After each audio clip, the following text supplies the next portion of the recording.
President Trump at this hour is at Walter Reed National Military Medical Center. He is getting his annual physical. So, of course, we will get the readout on his current health, which, of course, is much better than the man who was leading our country. Just a reminder of what Americans watched during our election cycle. I'm going to continue to move until we get the total ban on the total initiative relative to what we're going to do with more Border Patrol and more asylum officers. President Trump? I really don't know what he said at the end of that sentence. I don't think he knows what he said either. Look.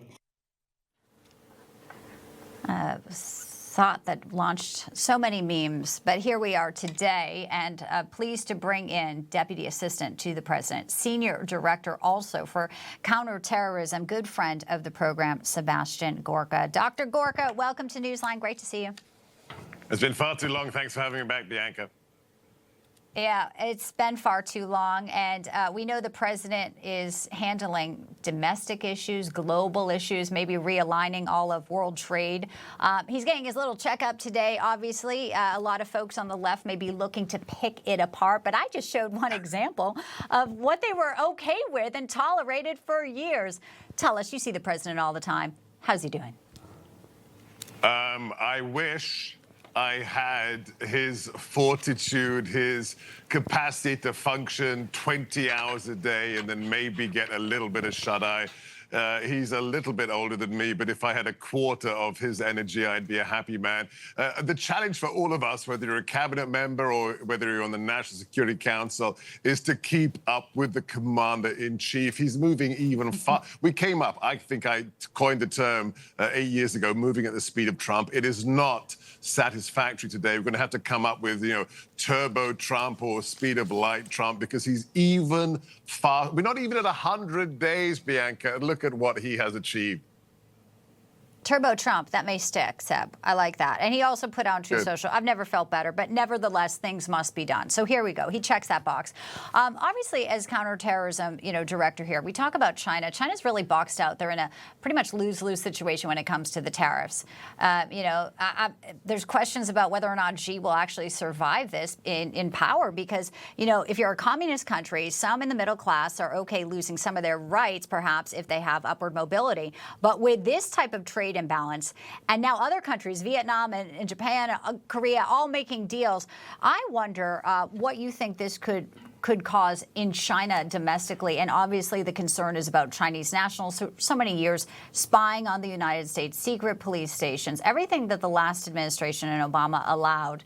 And now China really is coming to a critical point on what their future looks like.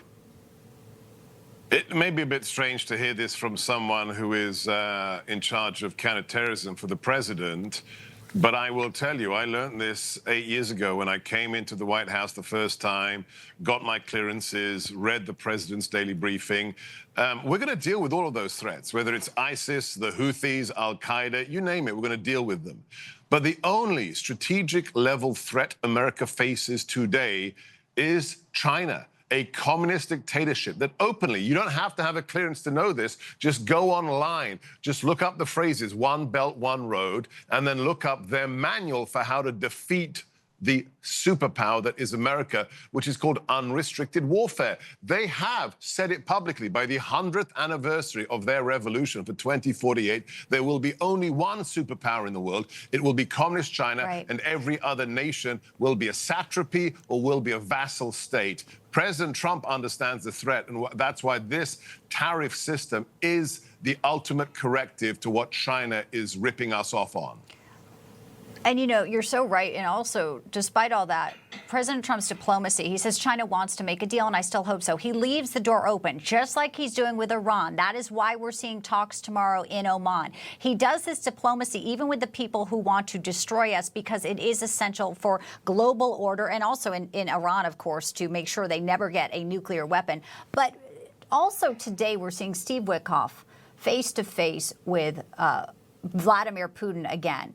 So all of these players here are in motion, unlike what we saw in the last administration. There's hopes, obviously, Ukraine and this conflict, which is so many people are dying. President Trump saying Russia has to get moving. It seems like there's hope on that front as well, in addition to Iran. I'll let you pick up on all of that, Seb.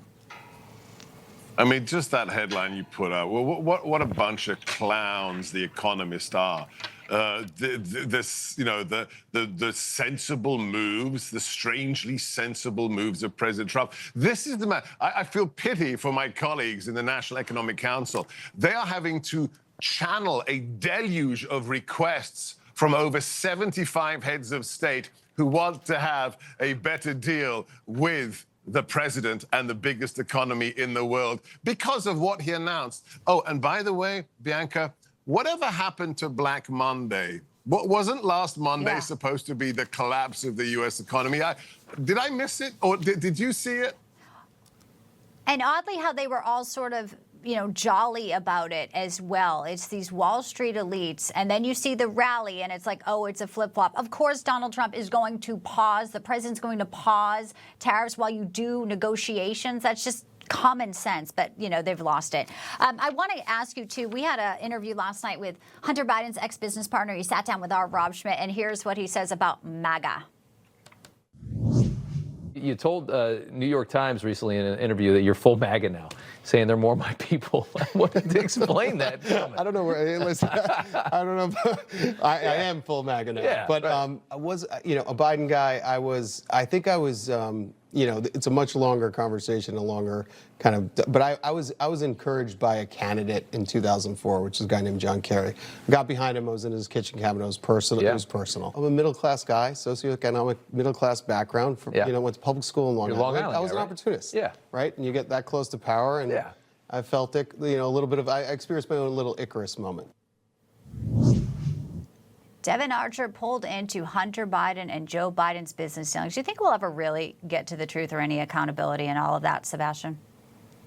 Moments ago, I was with the cabinet at a meeting and then at a promotion ceremony for one of my colleagues. Pam Bondi was there. Kash Patel was there. Now we have Dan Bongino at the FBI as the deputy director. With those people where they are... Let me say, we will get all the answers and justice will be done, and it will also be seen to be done. So patience, my friends, but Lady Justice is back.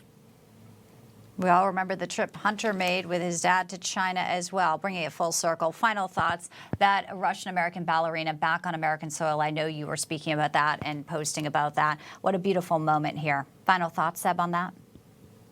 I was just honored. I'm responsible for counterterrorism for Mike Waltz and the National Security Council, but also hostages and the illegally detained fall under my portfolio. So I was honored to be there at Andrews base last night to receive back that American citizen, the 45th American citizen liberated by President Trump, by our envoy Adam Boehler in the last 90 days. That's America. That's MAGA. That's America First. It was a joy to see her back from that labor, that penal colony the Russian Federation had put her in. So we put Americans first. Yep. That's the MAGA way. Sebastian Gorka, great to see you. Come back and visit us anytime. My pleasure. God bless you.